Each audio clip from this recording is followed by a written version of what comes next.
no horse can give birth without going through a winter. If you go through and you look at the records of the horses that they took, you'll notice a couple patterns. They never took, males. They only took mares. They only took females. Yeah. Because so you go from, if Cortez lost 16 horses, which he didn't, and if all of them survive, which they can't, and all of them reproduce at the absolute fastest maximum, actually observed rate, there's still just no way that they could do it.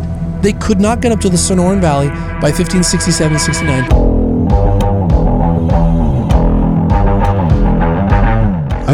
This is an interesting rebuttal. Lightning tapirs. The math doesn't work. The math can't do it. You don't have the time. You don't have the horses. You just can't do it. Who would have thought that math would be what solves the horse question? Yeah. Like, ain't no caribou down in the Grand Canyon, you fool! Yeah, right. Yeah. Then we have records of wild horses in Virginia in 1669. So many horses that they actually keep in the Jamestown records. They say they're a nuisance. There's so many wild horses eating crops and destroying crops that they're a nuisance. Oh, in really? 1669? Whoa. All of the scriptural references used in this episode will be brought to you by scripturenotes.com. For a free trial to Scripture Notes, please visit the link in the description. Welcome, ladies and gentlemen, back to Ward Radio. I am your host, Cardinellis. Today I'm joined in the studio by Jonah Barnes and Brad Whitbeck. And we're going to be talking about horses in the Book of Mormon. All right? Yeah. Wait, not just horses in general? No, not just horses in general. Dang it. Everything I prepared is totally out the window. Yes, well, anybody familiar with apologetics, arguments, woke scolds in the Church of Jesus Christ of Latter-day Saints is very familiar with the wannabe mic drop that we get in the comments all the time. Well, what about the horses? What about the horses? And Jonah Barnes is going to debunk that for us today. Brad, you filled the Discord with, let's see, My Little Pony. Like, what is all this I stuff? thought we were talking about general horses, which includes bronies, right? Like, What's a brony? You don't know what a brony is? You know what a brony I feel like you are That's saying that something to a brony just would cover say. for the fact that you are one. Only a brony would deny knowing what a brony is. No, what's a brony? Cardin, apparently. Is Oh, one. no. Is that? No, are those the guys that actually grew up on My Little Pony and like buy the t-shirts and stuff? Unironically love it. It's dudes. I've heard about those guys. They're called bronies? Yeah, man. They're dudes who dig My Little Pony. Oh my gosh. Yeah. So it's like cosplay. Oh, above or below a furry? That seems one step above a furry. I don't know. Man, that's such a hard Furries question. are pretty high. Okay. I think it might Above be or below the people LARPing with the big swords in the quad at BYU? Below. It's rough.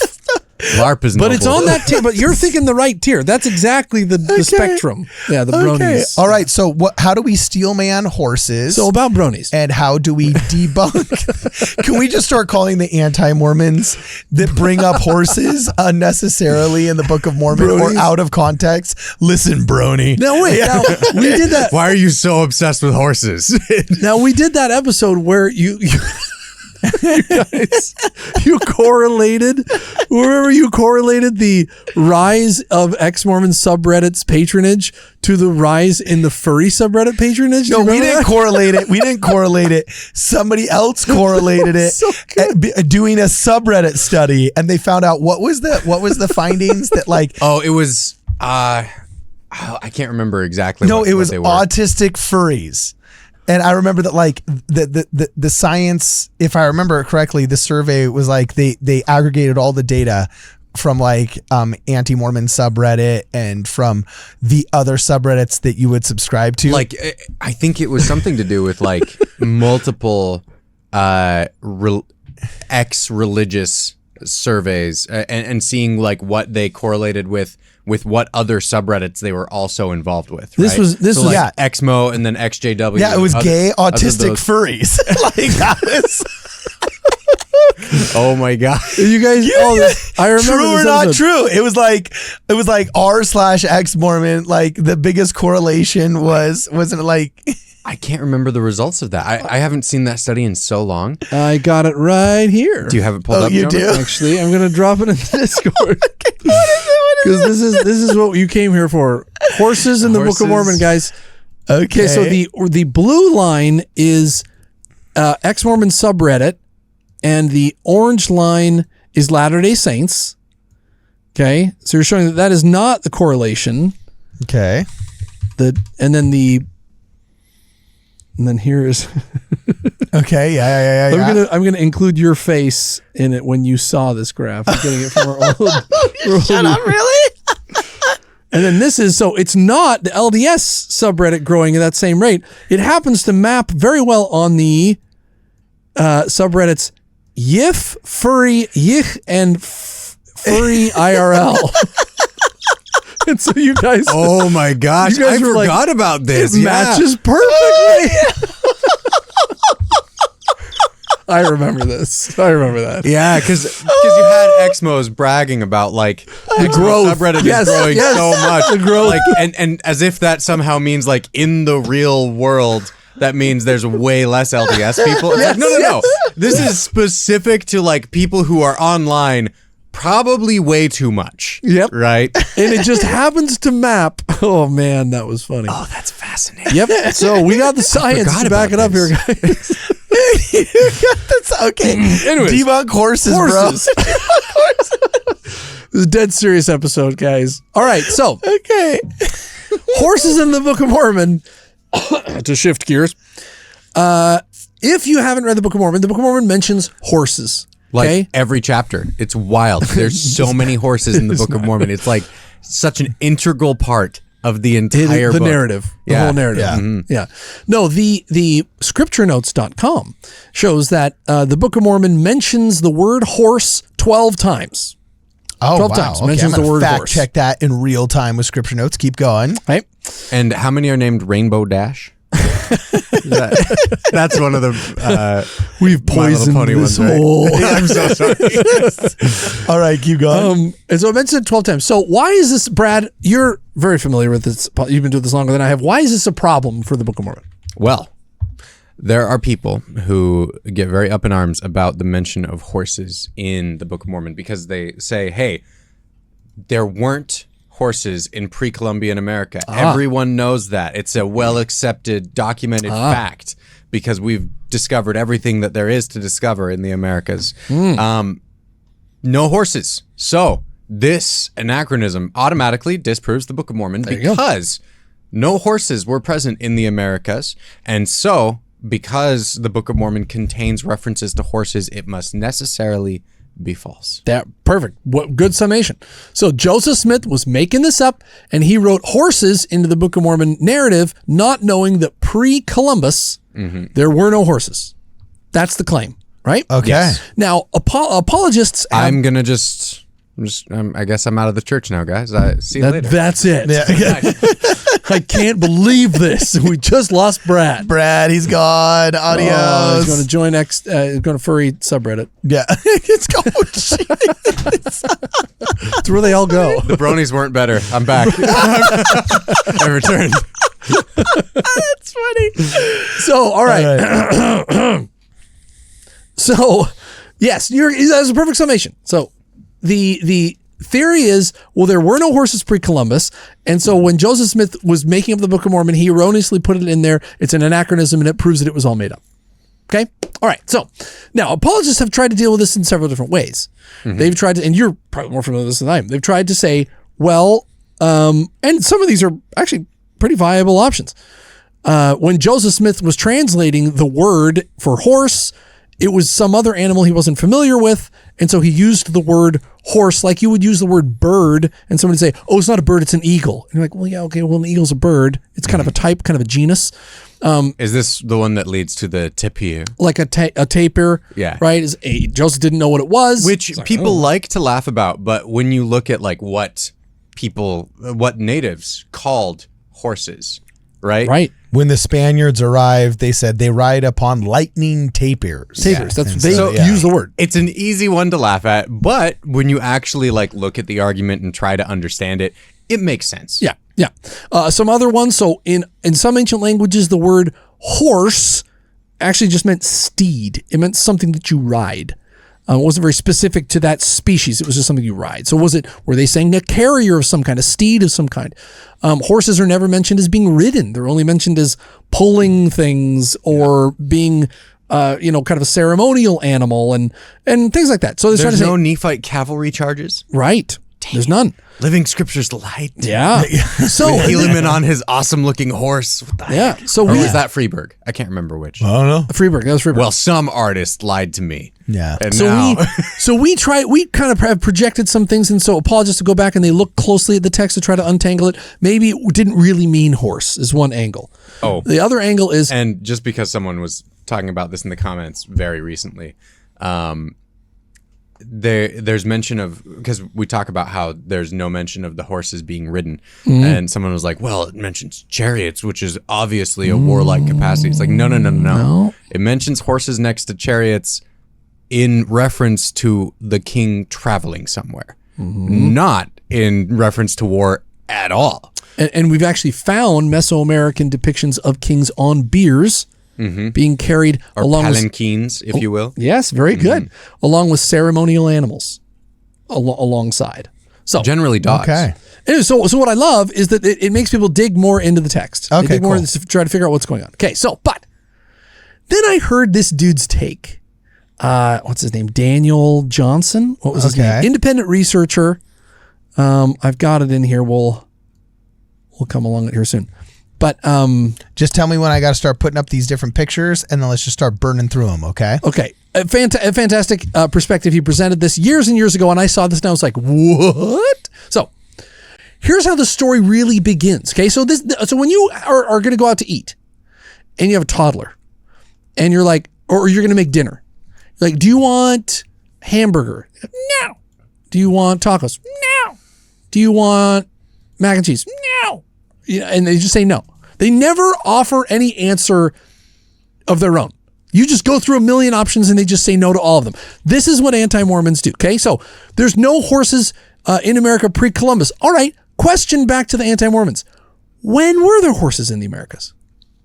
After the Spaniards arrived. When? It would have been the 1500s, I assume. Okay. All right. 1500s. Where?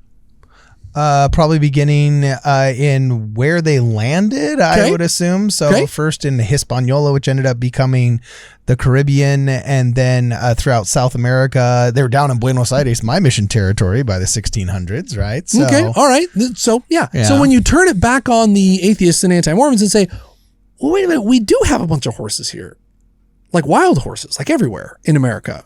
Where did they come from then? They never give you a specific answer. It's always it was, not until the Spaniards came. Well, when? Which? Where? And so this dude went through and so we're going to dig into this. When Columbus first comes to America and the Spaniards are first settling, where do they settle in the New World? We have kind of a map here. Okay. It shows the Spaniards settle primarily in Mesoamerica. They're settling the Caribbean Isles and kind of the jungles of Central America is where they're at. All right? Yeah. Okay. Now, the story that we get, the reason why all of us, and this is very important, Joseph Smith, was taught and believed that there were no horses in America comes from the story of Francisco Pizarro. I think Pizarro was his name. Okay. And we have a picture in the Discord, of a very famous event when he approached the Incan king. Do you remember this? The Incan king Atahualpa. Okay. And Atahualpa is little Incan king, and he's there sitting there, and Francisco Pizarro rides up on his horse, and they're all terrified of this giant animal they've never seen before, and they're just petrified with fear. And the king tries to hold his ground, and the horse is right up in his face. And if you've ever been around horses, they're large, and when they get up in your face, they're a large animal. This isn't a yippy little dog. This is a big animal that could squash you. And they bite. By the way, if you didn't know this, horses bite and it hurts. Okay. And so this thing comes right up in their face. And this is where the story comes from. They told this story. The Spanish told this story to say, look, kind of a way to show we are militarily superior, technologically superior, and perhaps divinely kind of appointed to retake this continent because look at this incredible contrast between the emissaries of Christianity and the primitive natives. Okay. And they end up conquering Atahualpa's entire kingdom in record time with record few dudes. I think it was like a couple hundred soldiers. This is an insane story. Okay. This is where it comes from. And from this story, people think, well, there were no horses in pre-Columbian America because the king of the Incas didn't recognize a horse. The emperor of the Incan Empire was like, what is this thing? Okay. The guy Atahualpa. super high in the Andes mountains. Oh, Brad's okay. Brad's thinking a little harder here. Wait a minute. In the jungles? Is that really where it comes from? That's where the perception begins. That they didn't have horse. Now it pervades, and we'll go over some reasons why. Okay. So then, the next thing that we have in the Discord, this is Wikipedia. Okay. In Wikipedia, if you Google this right now, this is particularly about the Book of Mormon, talks about this anachronism, and it says horses did not reappear in the Americas until the Spaniards brought them from Europe.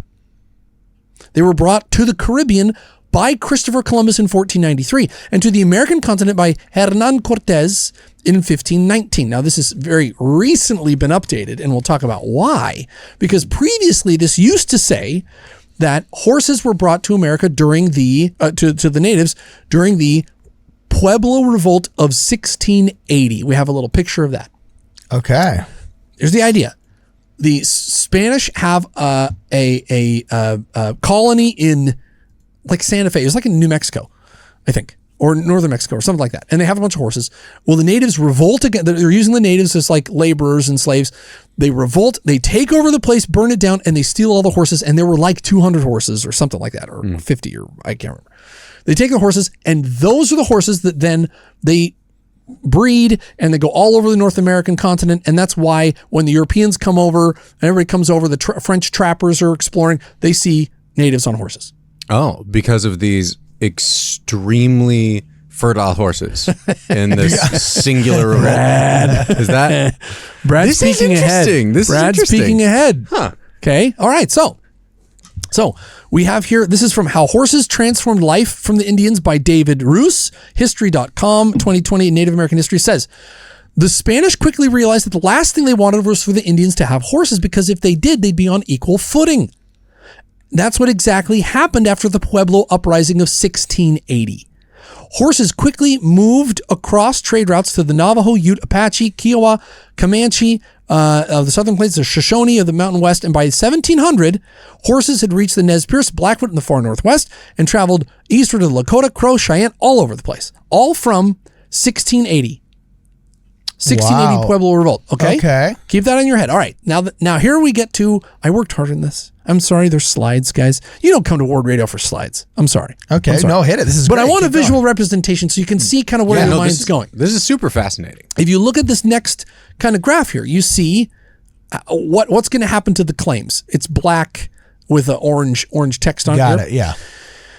And you can see, okay, so this is the original perception was Columbus arrives in 1492. 532 years later is today, 2024, and natives have horses everywhere. Okay, so 532 years, Columbus's horses breed, and they cover America, right? Okay. But then they go, actually, and for reasons that we'll discuss them right now. Here's the problem with Christopher Columbus's horses, creating all the horses. The Spanish valued their horses more than they valued their crew. Horses were very difficult to replace. They were very, very precious. They were a status symbol. They were very expensive, and they did not like traveling on ships.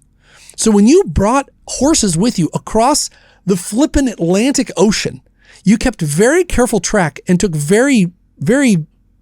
you went to great pains to be sure that they survived that voyage.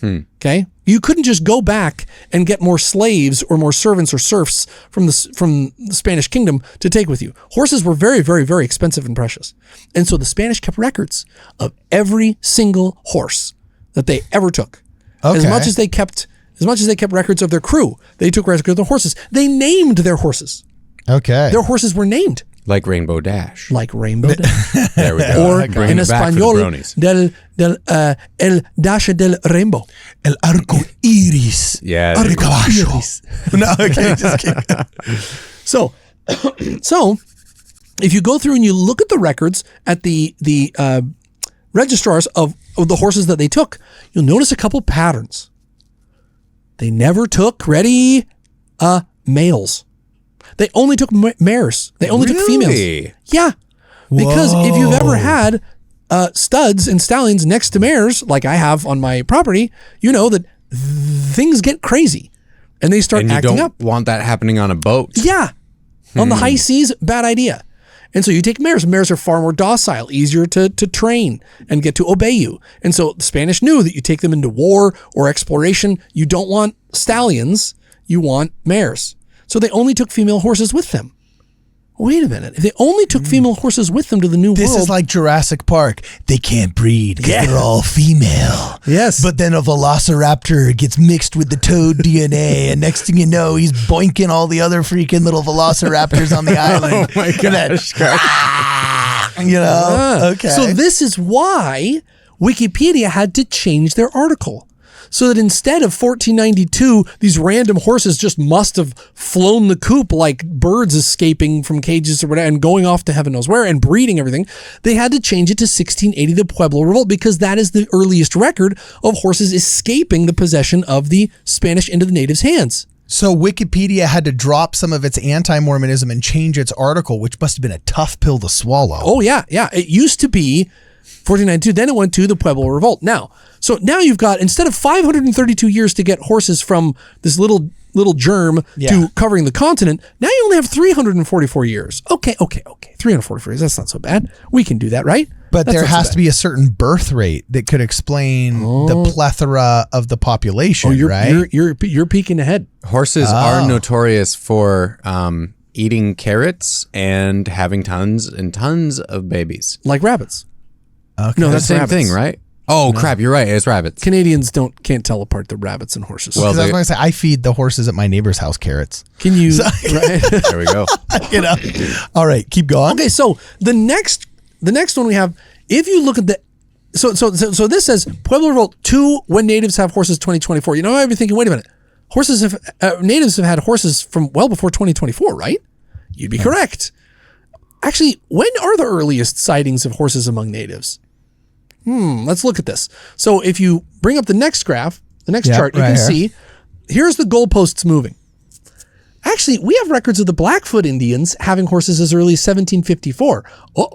So that only leaves 74 years. Let's put up that chart. Yeah. It only has 74 years to get from the Pueblo Revolt to the Blackfoot Indians. See it in the middle there? Yeah. But then we also have records of the Western Shoshone having horses before 1700. That's only 20 years to get from New Mexico, a group of horses that have been stolen, to under the command of the domesticated by the Western Shoshone. Yeah. Then we have records of wild horses in Virginia in 1669. So many horses that they actually keep in the Jamestown records. They say they're a nuisance. There's so many wild horses eating crops and destroying crops that they're a nuisance. Oh, in really? 1669? Whoa, okay. Wait a minute. Then these are ones that swam up from the Caribbean, right? Across the Gulf of Mexico, right? Yeah, because Columbus brought them. Right, Yeah. right. So then you say, well, wait a minute. Then you have the Kiowa and the Pawnee in 1590 are recorded as having horses. Then you have horses being sighted in the Sonoran Valley in 1567. Wait, now, are these properly identified, or were they just the North American tapir? Like, which one is Plains tapir? Bringing it back. Yeah, so were these like bona fide properly identified? It wasn't like super far away and it was an antelope or an elk or a caribou or whatever. And like, I saw a horse in the Grand Canyon. It was really some moose that had strayed from somewhere. No, this isn't some tourist looking through the lens of a camera. These are explorers and trappers and frontiersmen sighting horses and saying, there's like 7 Utah hunters like, ain't no caribou down in the Grand Canyon, you fool. Yeah, right. So the timing starts to break down and you go, wait a minute. So the Pueblo Revolt could not have been the source of these horses spreading to the New World. It's impossible. So where did they come from? So this is where Wikipedia now changed it to Hernan Cortez in 1519 when he comes across. And you can see this the next one. Okay, yeah. So now you're down to 48 years from Cortez, the mainland Mexico, the first time horses are brought to mainland Mexico, to the Sonoran Valley in 1567. That's 48 years to populate the continent, or at least to get them to the Sonoran Valley, which is northern Mexico, southern kind of. Gotta rip through that Chihuahuan desert. 48 years, okay? Yeah. All right. But maybe that's still possible, okay? Maybe there's some antis listening who are like starting to get a little nervous, but they're holding out hope. They're getting a little sweaty. Okay? They're starting to be like, oh. Yeah, okay. Okay, so. Sweating in their fursuits. So. Sorry. I'm sorry. I had to. I don't think all Exmos are furries, despite the graph that might suggest that. They're not furries, they're bronies, bro. They're bronies. Okay, keep going, man. Keep going. Okay, keep it together. So here's, if you trace Wikipedia's source as to why they think Hernan Cortez had the horses escape. So somebody did this years ago, and they found that Hernan Cortez kept very careful track of his horses. He actually gifted some, and he kept track of what happened to every single one of them. And he says, we gave away some horses to the natives. They gave them the natives. There you go. Now we know where they come from. Okay. 1519, he gives them to the natives. 48 years, Sonoran Valley. 1567, that's where they come from. Except then Hernan Cortez comes back after a year or two. And what does he find? He says, where'd the horses go? And where'd they go? Can you guess? They ate them. They're all dead. Okay, dang it. Did they just not know how to feed them and take care of them? No idea how to take care of horses. No clue what to do with these things. Oh, geez. And so they died. Okay? They died. And so they're like, oops. And they didn't just live on their own. By the way, horses don't just get along on their own in captivity. Okay, you're going to keep them captive. You got to do things, and they didn't know what to do. So they die.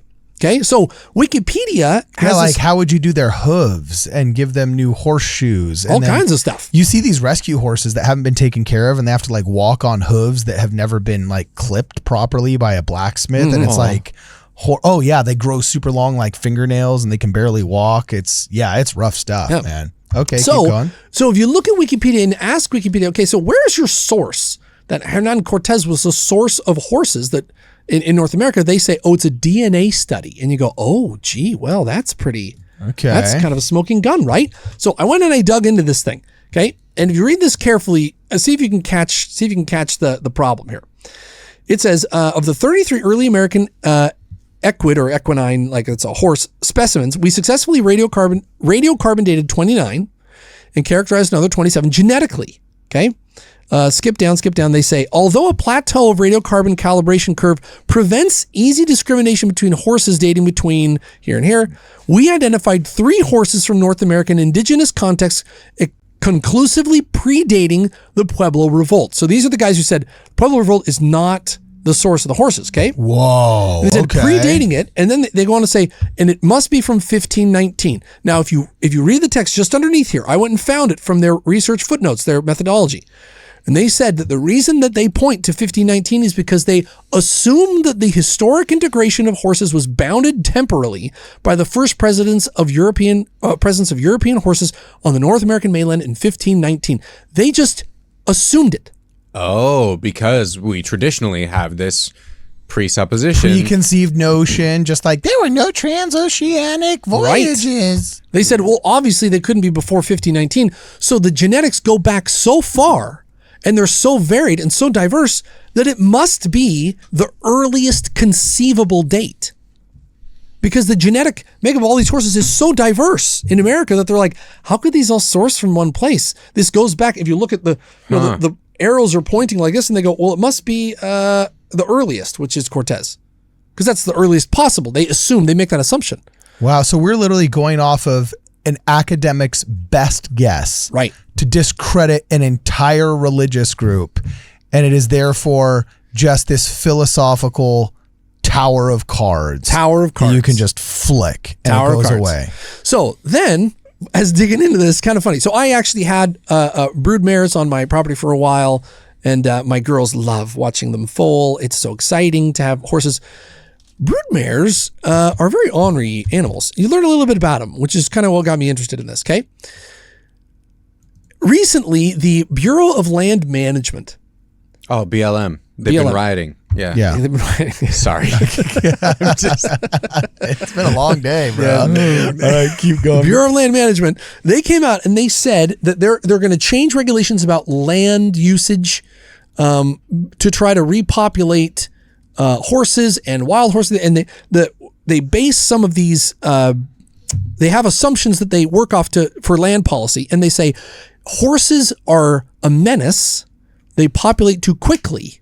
They repopulate too quickly. Okay. Yeah. It says they double their population every 2 years. Every 5 years. Or every 5 years. Is what the BLM says. So there's this article here from the Reno Gazette. Yeah. And it says, and this is where actual ranchers and horse breeders are contending this. And they're saying, horses don't double their population every 5 years. What are you, crazy?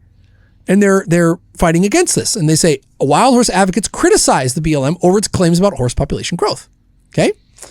We're getting this overpopulation, and the guys who actually do it and actually know about it are saying this is government bureaucrats just trying to find the fastest possible repopulation estimate to suit their policies. Okay, so how fast do horses reproduce? Axios actually went and looked at this. They said the population. They had a control group in 1971. They looked at it again today. They found that it went from 25,000 to 73,000. The population didn't double every 5 years. It tripled in 50. Took 50 years to triple the population. Oh, dang. Okay. Yeah. So I did some back of the envelope math here in a little Excel table.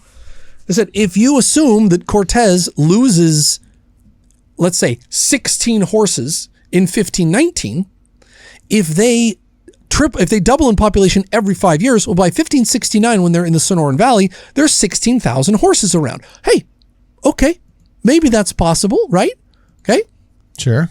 But if you know that horses actually only triple every 50 years, then by the time you get up to the Sonoran Valley, there could be an absolute maximum of 48 horses in the Sonoran Valley in 1567, 1569. Wow. So just the facts don't add up to what the academics had supposed. The math doesn't work.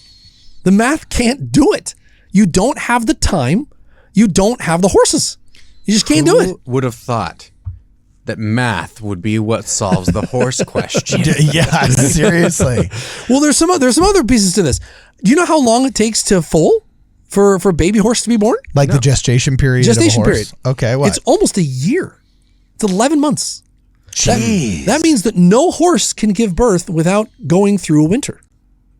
It means that miscarriages are quite high in the horse community. I know this from experience of my own horses on my ranch, that if they aren't very properly taken care of, they can miscarriage very easily. Horses are not rabbits. They're not rats. Okay, they don't just repopulate in huge numbers. You let them out in the wild, and then next thing you know, there's thousands of horses. That's ridiculous. That's ridiculous. Yeah. So you go from, if Cortez lost 16 horses, which he didn't, and if all of them survive, which they can't, and all of them reproduce at the absolute fastest maximum, actually observed rate, there's still just no way that they could do it. They could not get up to the Sonoran Valley by 1567, 69 to be among the natives there. Are there other explorers that didn't keep as good of track of their horses, like the French up in Canada who were releasing horses and just not caring? Well, that's a good question. I don't think the French were very horse heavy. These were trappers, independent dudes striking out into the mountains, on their own. Leif Erikson wasn't over here just like with a whole barge full of horses to drop off. Yeah, no. Okay, so, all right. So then the El Problemos, I have kind of outlined here. These are the El Problemos. Okay. Which is French for obstacles. Okay. No, they're not. I was going to say, that's just horrible the white boy Spanish, right? Okay, cool. No, this is a different problem. This is the problems that the antis face when they actually have to give an answer. Oh, well, there were no horses before Columbus. Well, where did they come from? When did they come? Okay. How many? Give us an answer. They have no answer. So here's the problems. The Spanish didn't lose horses. Tropical natives couldn't breed horses. And the Spanish only brought mares, and they didn't bring enough of them. Your math just doesn't work. The natives in North America all say they've always had horses. They're masters of horse domestication. By the time the Europeans arrive, these guys, it's in their creation myths. Oh, this isn't just some horse that hey, cool thing we got from the the recent Wells Fargo wagon came by and brought a horse, and isn't it novel? It was part of their creation myths. Horses are an integral part of North American, Native American culture since the first time we encountered them. The Europeans encountered them. So are we just not finding bones because they decompose too quickly, because we had wild horses, for example, right here north of Pasadena, throughout the San Gabriel Mountains. There's been a wild Mustang and horse population for 100 years that I think they sadly just started rounding up in like 2017 or 2018. And yeah, the government was trying to get rid of them. But if they die in the wild, okay, sure. I guess, it's not like we're making a grave and burying them. So is that why maybe the anti-Mormon argument developed, saying like, oh, there's no evidence of horses because were we just not finding bones or what? I think it comes from this erroneous perception there were none and now there are. Well, okay, when did they come? When did they start? The natives were notoriously good at making use of every single bone. They were actually quite good at never leaving bones sitting around. They're pretty good at that. Okay. But so here is the final conclusion. Here's what you have to believe in order to believe that the Book of Mormon's horse claim is an anachronism. Ready? Okay. The very first expedition of Spanish to the mainland, North America, in 1519, Cortez lost all his horses, 16, we know how many there were. The natives bred them all with a 100% success rate. Despite all the horses being mares, they doubled the population every 5 years. Then they lost them all to the northern tribes, so that within 50 years, the plains were swarming with horses. The natives incorporated horses into their worship, culture, creation stories, zodiacs, diet, warfare, and clothing by the time the Europeans came. That is what you have to believe that the horse claim in the Book of Mormon is anachronism. So that's a level of faith I just don't have. You end up believing a virgin birth no matter what you do. That's going in the intro. I am writing intro of intros right here. Brad, home run. That was freaking hilarious. The only question is, was it from Mary or from Mare? Mare. Hey, this keeps going. He keeps going. Do another one. Three-peat. He'll be here all night. Just bringing the horse jokes, Tip your waitress.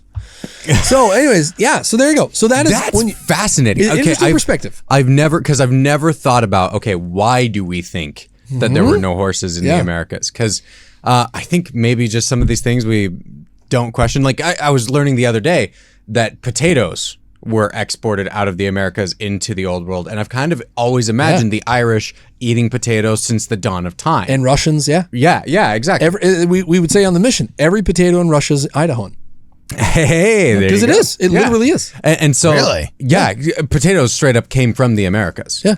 Right? That's why we eat at Thanksgiving. The Idahoan brand is the Russian potatoes? Well, Peter the Great brought potatoes from America because he thought it was a good, viable crop for his people, and he got them from Idaho. And so when you'd say, here's my companion, Elder Sorensen, he's from Idaho. They'd say, Idaho? So, your potatoes? Yeah, those are his. Yeah, he's from Idaho. Every Russian potato is Idahoan. That's awesome. Sorry, go ahead, Ray. But and so it's kind of similar to that, like the paradigm shift of like, oh, wait, how did they figure that out though? Mm-hmm. Where did this information come from? Why do we think these things? Right. And so like when you have a very solid, this guy bought these potatoes from Idaho, that's a pretty solid track. When we have, all these horses were female. Yeah. What do you do with that? That's really fascinating, Jonah. This is really cool. You splice in taper DNA and then open a theme park, not called Jurassic Park, but called Ethers Park, Book of Mormon Park. I don't know, something like that. That'd be awesome. Life found a way. Like that YouTube channel, Ethers Elephant. You start giving elephant rides. That'd be totally awesome, dude. Yeah, so here you go. Okay. One last thing for the Discord. This is a picture of the world that anti-Mormons live in here. They believe that there were no horses. Well, they just weren't, the females all bred. So wait, That's but how it hold on. happened. So do we have, so like, for example, okay, so bison have been here forever. It's fair to say there's ancient bison, right? Yes, we have that. That's the general consensus, at least. Yeah. Yeah. Okay. So how does the rubric we use to track and positively confirm the presence of bison for at least 10,000 years? How do we not have that same rubric being applied to horses to prove that there had to have been a native population?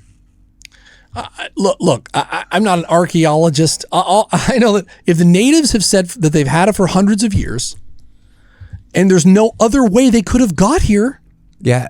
The horses showing up in their creation myths is a really good point. Yes, it's part of their clothing. They don't just think these things up at a whim. Now, you know how you guys get afraid when I start talking catastrophist? Yeah. And you guys start saying, whoa, no, that's okay. This is one step way, One of the biggest, most convincing arguments that the catastrophists have is the reverse engineered math on world population. If we're currently sitting at like 3 billion or whatever, and the Bible says the world is really only about 6,000 years old, and you take a generally accepted 1% to 2% increase in world population, and you reverse the graph of the world's population, to go back, about 6,032 years ago, we would have started life on Earth using the birth rate of using our current population of 8 billion or whatever the population is. Like if you create an algorithm that basically says, okay, well, we're going to reverse this and go backwards in time mathematically. And accounting for like wars and plagues and accounting for wars, famines, plague, occasional catastrophic events. You can track in recorded history that, okay, the world's birth rate for the past like 2,000, 3,000 years we've been able to track it has been X. Well, if you extend that outward, we're only a 6,000-year-old population. That's funny. And the Bible says, 4,000 years before Christ. That's funny. You know what I'm saying? So okay. Here's my answer to why haven't we found horse bones, or don't you think we should have found horse bones? Here's my rebuttal to that. Can females breed? Can females breed? Well, nowadays I would never want to assume the horse's gender, but and I do want to point out there have been horse bones found in Mesoamerica. Yes. Do we have that article? The Texas Journal. It's fascinating. Let's bring it up. Texas Journal finds horse bones. Keep talking about it, Brad. Yeah. So I believe it's the Texas Journal of Science. While you're looking it up, where they found horse bones in Mesoamerica from time periods that work within the Book of Mormon, and to me, this is just another instance of, hey, the longer we wait, the more we seem to find, right? Like I think we are really hasty to make all of these calls about how everything was when we clearly have imperfect information. Right. Like I just saw people talking about this discovery in Germany where they found this evidence of a really massive battle in Germany. And they're like, wow, see, the Book of Mormon couldn't possibly have happened because they found this. And I'm like, they found it today. Yeah, like, good point. What? That's a great point. Have a little patience, right? That's a great point. Just wait, because that means there's other stuff that we can probably find down the line. I think it's totally reasonable for people to wait on archaeological evidence. Sure. We haven't discovered everything yet. Especially if the Book of Mormon is working in your life and its promises are coming true and you have developed a relationship with God through it. Like, absolutely. Chill out. Because also at the same time, guys, it keeps looking better and better every day. Not worse and worse. Yes, it does. I'm not asking you to be the captain that goes down on a sinking ship. This ship ain't sinking. Yeah. This ship's looking better and better every day. There's never been a better chance, even just for self-serving cynicism, to jump on the Mormon boat. You know what I'm saying? Well put. Well put. Yeah. The Book of Mormon has never looked truer than it does today. Yeah. It's never looked more true. Now, so if anybody says, the Book of Mormon's false because there were no horses in the Book of Mormon, how do you know? Well, these archaeologists say they haven't found horse bones. Say, if that archaeologist told you that female horses could breed, would you believe him? Yeah. True that. There you go. Yeah, you wouldn't believe him, would you? This is an interesting rebuttal. Thank to you. that I argument. thought it was fascinating. It's not me. It's Daniel Johnson, this independent researcher who did this. And is he LDS? Yes. And hey, there you go. bravo. And he cites all his sources. Yeah. I mean, bravo. Excellent job. Dude, I thought can the we guy get was this great. guy on the show? I don't know where he is. He's not a but Democrat, right? Garden. Oh my gosh. So, does he have a website? Where can people find his research? You know what? You can see it on BYU Studies. He has it published in the what journal is this? Hard Evidence for the Ancient American Horses is the article that this comes from. I'm not aware of this guy doing anything else. Okay. But he did. Well, an he's excellent invited job. on the show, man. Excellent job. This Really guy is good. invited on the show. And so let us know what you guys think in the comments below. Was this deep dive deep enough? All right. Or do you still have questions? Are you smelling what Jonah Barnes is stepping in here? Do you think it all happened at the Pueblo Revolt? Or maybe does that not quite answer all your questions? Let us know what you guys think in the comments below. Are And Brad, all people who deny the Book of Mormon because of horses specifically, are they just bronies? yeah. Are they just bronies? Yes. Should we Food make for a thought. t-shirt? Should we make a t-shirt that says proud brony that you can give to your anti-Mormon friends and relatives? You know what I'm saying? No, As don't a do gag gift on their birthday. I It was shouldn't just have even said it. I'm so sorry. Or maybe should we make a shirt that has a lightning bolt with tapers and then a Spaniard writing on that one's top fun. and it's That like one's fun. lightning tapers. You know that? Oh, dude, this is gonna be so fun. The shirts we're gonna make out of this episode are so fun. It's all Brad's ideas too. Yes. Oh, no. No, the lightning tapers was mine. Yeah, I'm that's right, trademarking that. Keep that. For Credit. this and more, please check us out at WardRadio.com. Hey guys, thanks for watching the video. We assume if you made it this far that you liked our content. So please make sure that you smash that like button and you share this video with your friends. Also, if you haven't subscribed yet to our channel, please make sure that you subscribe and you press the alert button so you receive alerts on every one of our daily uploads. Now, we want to make sure that we keep all of this content flowing for free to you, the viewer. And to do that, we need your help. If you're a person of means, please consider a direct contribution through Venmo or through Zelle. And the links to those platforms will be in the description as well.